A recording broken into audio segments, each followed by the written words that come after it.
ధన్యవాదాలు అధ్యక్ష. అధ్యక్ష, ప్రస్తుత పరిస్థితుల్లో ఇది చాలా ముఖ్యమైన అంశం కాబట్టి రాజకీయాలకు అతీతంగా ప్రజలకు మనం సమాధానం చెప్పాల్సిన అవసరం ఉంది కాబట్టి నాకు కొంత విలువైన సమయాన్ని కేటాయించవలసిందిగా మిమ్మల్ని విజ్ఞప్తి చేస్తున్నాను అధ్యక్ష. ముందుగా ఒక విషయం స్పష్టంగా చెప్పాలనుకుంటున్నాను.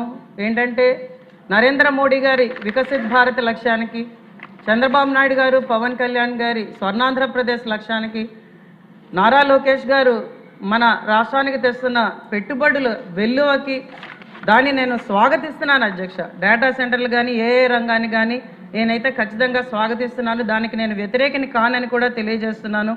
కాకపోతే ప్రపంచంలోని కొన్ని ప్రాంతాల్లో డేటా సెంటర్ల విస్తరణతో ఎదురైన సమస్యల నుంచి మనం నేర్చుకోవాల్సినవి చాలా అవసరం ఉన్నది అధ్యక్ష. ఎందుకంటే we want to give a happy healthy wealthy Andhra Pradesh to our people. కాబట్టి దాని గురించి కొన్ని క్వశ్చన్లు నేను మంత్రి గారిని అడగదలుచుకున్నాను అధ్యక్ష మీ ద్వారా. మొదటిది నీటి భద్రత అధ్యక్ష. ఎందుకంటే ఈరోజు ఉత్తరాంధ్ర నీటి సమస్యతో బాధపడుతున్నది. అది తాగునీరు కానీ సాగునీరు కానీ ఉత్తరాంధ్రకి చాలా కష్ట పరిస్థితుల్లో ఉన్నాం, చాలా విలువైంది కూడా.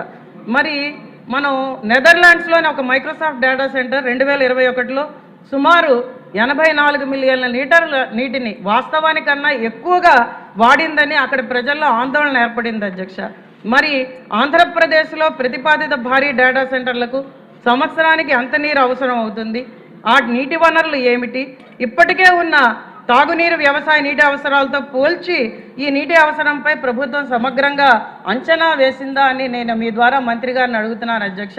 ఎందుకంటే ఒక్కసారి డేటా సెంటర్ స్విచ్ ఆన్ చేస్తే ఇంకా ఆఫ్ చేసే పరిస్థితి ఉండదు. It has to provide services continuously using the data centre. అలాగే రెండవది ఏంటంటే విద్యుత్ మౌలిక సదుపాయాలు అధ్యక్ష.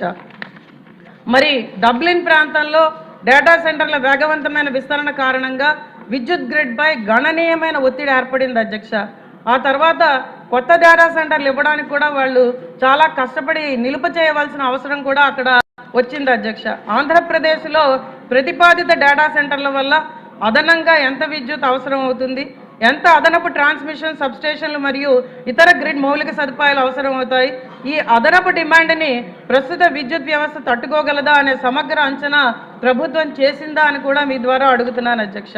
ఇంకా మనం ఎంతో ఇంపార్టెంట్ది ఆలోచించాల్సింది ఈ సప్లిమెంటల్ క్వశ్చన్ చాలా ఇంపార్టెంట్ అధ్యక్ష. ఎనర్జీ ఎఫిషియన్సీ స్టాండర్డ్స్, మనం మెజరబుల్ ఎఫిషియన్సీ స్టాండర్డ్స్ని మనం కన్సిడర్ చేస్తున్నామా? ఎందుకంటే ప్రపంచవ్యాప్తంగా హైపర్ స్కేల్ డేటా సెంటర్స్ వల్ల విద్యుత్ వినియోగం, నీటి వినియోగం, కార్బన్ ఫుట్ ప్రింట్పై ఆందోళన పెరుగుతున్న నేపథ్యంలో ఆంధ్రప్రదేశ్లో ఏర్పాటు కానున్న భారీ డేటా సెంటర్లకు ప్రభుత్వం తప్పనిసరిగా PUE అంటే power usage effectiveness, water usage effectiveness WUE, recycled water వినియోగము, రెన్యూవబుల్ ఎనర్జీ యూటిలైజేషన్ నిర్దేశించిందా?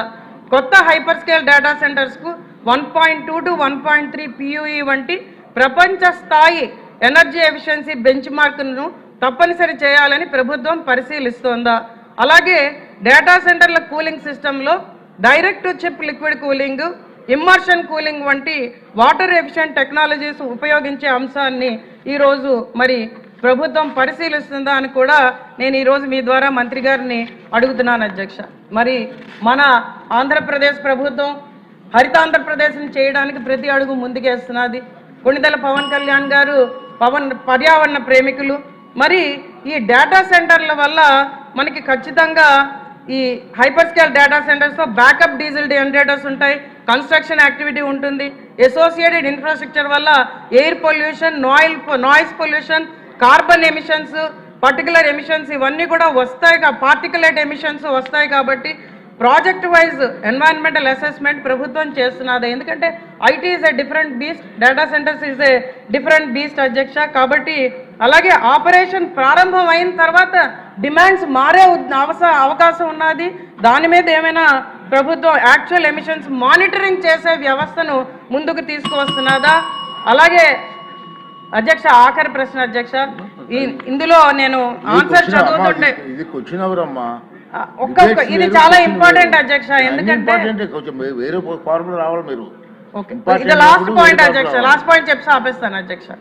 ఈ ప్రాజెక్ట్ అఫెక్టెడ్ ఫ్యామిలీస్ గురించి వాళ్ళ సామర్థ్యాన్ని బట్టి ఉద్యోగాలు వస్తాయి కానీ ఈ పాలసీలో ప్రత్యేక నిబంధన లేదని ఆన్సర్లో రాసున్నది, వివరణలో రాసున్నది అధ్యక్ష. We have to make people part of the development అన్నది మన ముఖ్యమంత్రి గారి ప్రధాన లక్ష్యం కాబట్టి దాని మీద ప్రత్యేక దృష్టి పెట్టమని ఈరోజు నేను మంత్రి గారిని కోరుకుంటున్నాను అధ్యక్ష. ధన్యవాదాలు అధ్యక్ష.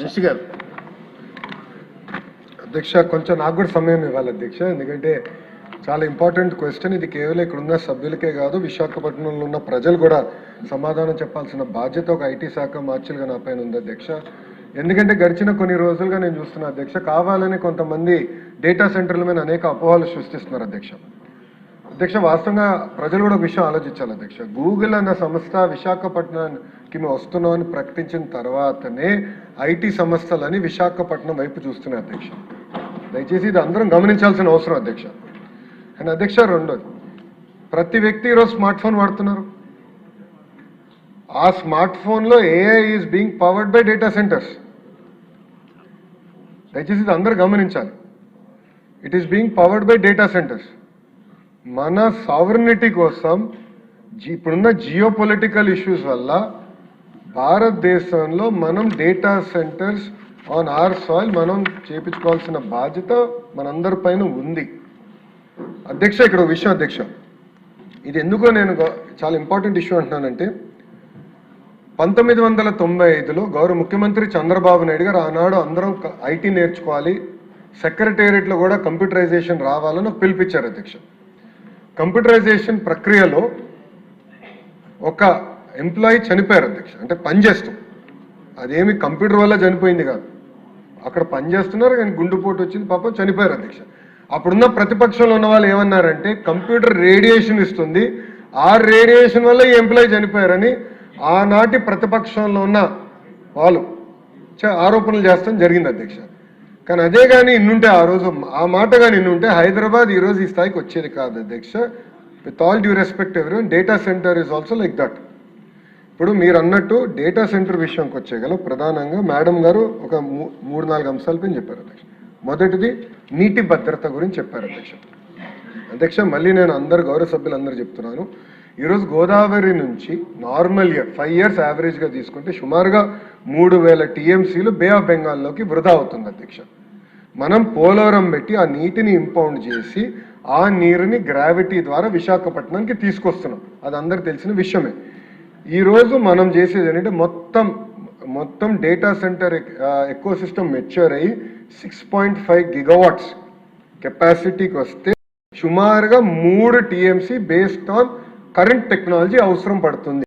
మళ్ళీ చెప్తున్నా, కరెంట్ టెక్నాలజీ ఆఫ్ టుడే అధ్యక్ష. నేను స్వయంగా డేటా సెంటర్స్ చూశాను. నేను పాలో ఆల్టోలో ఇంటెల్ ఏర్పాటు చేసిన డేటా సెంటర్కి వెళ్ళి చూశాను. అక్కడ మొత్తం ఎయిర్ కూల్ టెక్నాలజీ వాడుతున్నారు, not water cool technology. So technologies కూడా చాలా ఫాస్ట్గా ర్యాపిడ్గా ఎమర్జ్ అవుతున్నాయి, కొత్త టెక్నాలజీలు వస్తున్నాయి. వాటర్ వినియోగం కూడా తగ్గించుకుంటున్నారు, ఎనర్జీ అవసరాలు కూడా కంప్యూటర్ తగ్గించే టెక్నాలజీ ఈరోజు వస్తుంది అధ్యక్ష. అది నంబర్ 1. నంబర్ 2, పోలవరం నుంచి వస్తున్న నీరు ప్రత్యేకంగా విశాఖపట్నానికి డెడికేటెడ్ ఎలక్ట్రిసిటీ. సిటీకి కావాల్సిన అవసరం అంటే ప్రజలకి కావాల్సిన అవసరాలు, అర్బన్ అవసరాలు 1, ఇండస్ట్రీకి కావాల్సిన అవసరాలు 2, మూడోది రైతులకు కావాల్సిన అవసరాలు చాలా క్లియర్గా స్పష్టంగా దాంట్లో పొందుపరచడం జరుగుతుంది. ఇండస్ట్రీ